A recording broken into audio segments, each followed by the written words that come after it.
Bonjour et bienvenue pour une nouvelle vidéo Update Lecture. Donc dans cette vidéo-ci, comme d'habitude, je vais vous présenter les 3 dernières lectures que j'ai effectuées et on commence tout de suite. La première lecture que je vais vous présenter, il s'agit du manuscrit proscrit de Nur Jahan, écrit par Cecilia Correa et qui est aux éditions J'ai lu. Donc dans ce tome-ci, on retrouve Judith, qui est une jeune Anglaise qui part avec son oncle découvrir les splendeurs de la forêt indienne et notamment tout ce qui est études naturalistes des tigres. Donc elle arrive là-bas et elle découvre un pays, un monde un peu spécial et qui est aussi empreint de magie. Et là, je dois vous avouer que ce livre-ci, ça a été une énorme déception. Vraiment une énorme déception. Lily de la chaîne Lily Bookin en avait parlé avec beaucoup d'amour, beaucoup de passion. Elle avait adoré le personnage de Devak, le Maharaja. Pour elle, c'était un de ses book boyfriends. Et moi, je m'attendais à tellement avoir un roman historique super bien fouillé, super bien écrit. Et au final, j'ai été déçue, mais vraiment énormément déçue. Je trouve que ce roman, finalement, a peu de fond et peu fouillé. On passe notre temps à voir des scènes un peu... olé, mais encore c'est pas non plus foufou. Et Judith, ou Jude comme il l'appelle, moi j'en pouvais plus. Elle me sortait par la tête, ah là là, je l'aimais pas. Je comprends qu'on aime Devak qui lui est plus mystérieux, a plus de prestance, mais Judith, honnêtement, non, elle est trop niaise. Enfin, elle est pas niaise, mais elle pourrait être une bonne héroïne, elle est féministe, elle veut faire ce que les hommes font, mais ce que les femmes ne font pas à cette époque. Franchement, elle pourrait avoir un bon caractère, mais non.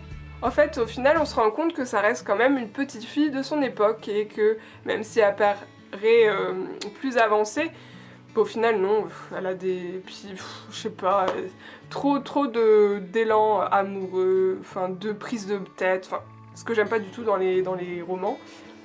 Je sais pas, je m'attendais à un roman vraiment bien fouillé historiquement, bien raconté. En fait, je m'attendais à un roman historique et pas une romance historique. Voilà. Et puis on a tout ce qui est l'histoire un peu paranormale de ce livre qui au final, on se rend compte que c'est du pipi de chat, je trouve. Y a pas d'autre mot. Je m'attendais à vraiment une grosse révélation sur tout ce qui était un peu paranormal et tout. Enfin, pas paranormal, mais magique.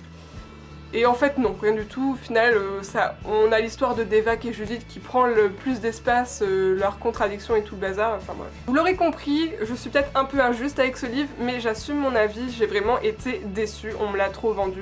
Je suis désolée Lily, mais ça l'a pas fait avec moi.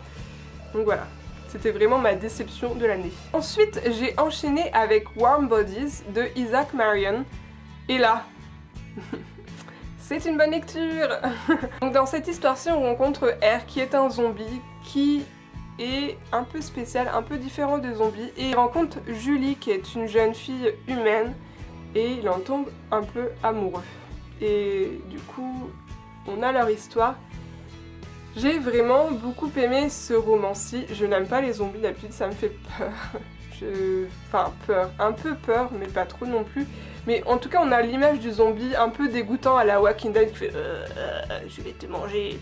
Enfin bref, un peu ce genre-là. Et en fait, dans celui-ci, non, on se rend compte que les zombies sont tellement plus hauts que cela. Et du coup, voilà. Franchement, c'est une belle découverte. Je l'avais eu dans la box Once Upon a Book sur la dystopie. Et je regrette pas du tout mon achat parce que c'est vraiment bien choisi. J'ai beaucoup aimé R, le zombie, qui... en fait, on se rend compte, a du mal à s'exprimer, subit un peu les préjugés des vivants, et on a Julie d'un autre côté qui est complètement foutraque. Elle a fait des choses horribles dans sa vie, elle est vraiment mal dans sa peau. Leur monde va à volo, mais ils sont là tous les deux, ils essayent de se reconstruire l'un par rapport à l'autre, l'un avec l'autre, et d'essayer de reconstruire ce monde tout pourri dans lequel ils sont. J'ai beaucoup aimé le message d'espoir que ce livre transmet. Au final, la situation est peut-être pourrie, mais on peut s'en sortir au bout d'un moment. Donc franchement, c'était vraiment une très bonne lecture, ça se lit très facilement. J'ai vraiment beaucoup aimé. Le petit point négatif, si je devais en trouver un, parce que pour être un peu plus juste, j'essaie toujours d'en trouver un, c'est que, en fait, l'histoire est peut-être un peu trop facile niveau résolution, quoi. Ils arrivent facilement à trouver un remède, enfin bref. Je trouve que c'est un peu facile de ce point de vue là, mais honnêtement ça reste un bon livre. Et là on arrive au dernier livre que je vais vous présenter et mon premier coup de cœur de l'année. Franchement ce livre-ci ça a été un énorme coup de cœur. Il s'agit du Caméléon d'Angela Behel. Je ne sais pas comment ça se prononce, j'arrive pas à me prononcer, j'ai envie de mettre un M, Belem ou Belem, enfin je sais pas quoi. Enfin bref, qui est publié chez Pygmalion. Et ce roman-ci, gros coup de cœur, mon dieu. Je m'en suis pas encore remise là honnêtement. Donc ce roman-ci, je pense que tout le monde en a entendu parler au moins une fois. On nous le vendait au moment où il est sorti à tout va. On le voyait partout, sur les réseaux sociaux. Même je l'ai vu en format grand poster là, dans les rues, enfin bref. On nous vendait comme l'histoire d'un conte de fées moderne. Et oui, on nous a pas menti, c'est vraiment ça. Mais ce roman-ci, honnêtement, même si ça a été un matraquage médiatique et que généralement ça me dégoûte, franchement, ils font saisie. Foncez-y parce qu'il mérite vraiment. Donc dans cette histoire-ci, on rencontre Mathias, qui est un jeune homme qui a tout pour lui. Mais vraiment tout. Il est beau. Il est jeune. Il a un travail vraiment très bien. Il a une petite amie idéale. Un frère, mais vraiment au top du top. Sa famille est peut-être un peu relou, mais il en vient d'une famille aristocratique. Donc le gars a né avec la petite cuillère d'argent dans la bouche. Vraiment, il est parfait, il a tout. Sauf que un jour, il prend le train pour venir de Lille et il rencontre une jeune fille. Il ne se parle pas, il ne fait que l'observer, mais c'est le coup de foudre. Et il veut à tout prix la retrouver. Franchement, j'ai adoré ce livre. J'ai adoré le fait que ce soit du point de vue de l'homme que l'on se place et que ce point de vue soit tellement juste selon moi. J'ai pas eu d'avis de retour de la part de garçons. D'ailleurs, s'il y en a qui regardent cette vidéo et qui ont lu ce livre, n'hésitez pas à me dire votre retour. Mais de mon point de vue à moi de fille, le point de vue de Mathias paraît authentique. On dirait vraiment ce que pourrait penser un garçon. C'est rafraîchissant parce que d'habitude, les romances un peu contemporaines, on l'a toujours du point de vue de la fille. Là, je sais pas, je trouvais ça vraiment très bien qu'on voit du point de vue de Mathias, qu'on se rende compte que il n'y a pas que les filles qui peuvent rêver au prince charmant, ou en l'occurrence la princesse charmante. Et puis Mathias est un personnage, mine de rien, assez décidé. Les personnages de ce roman sont assez bien fouillés, je trouve, au niveau de la psychologie. Bon, enfin, on voit surtout Mathias.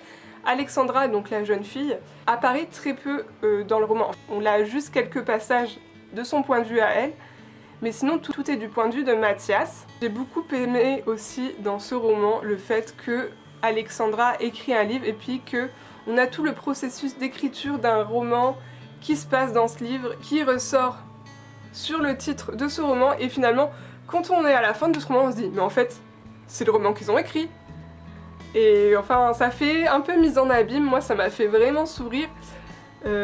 Franchement, j'ai adoré Mathias, j'ai adoré Alexandra. Je trouve qu'Alexandra est une jeune fille bien décidée, qui a bien un caractère. J'ai trouvé les personnages vraiment parfaits.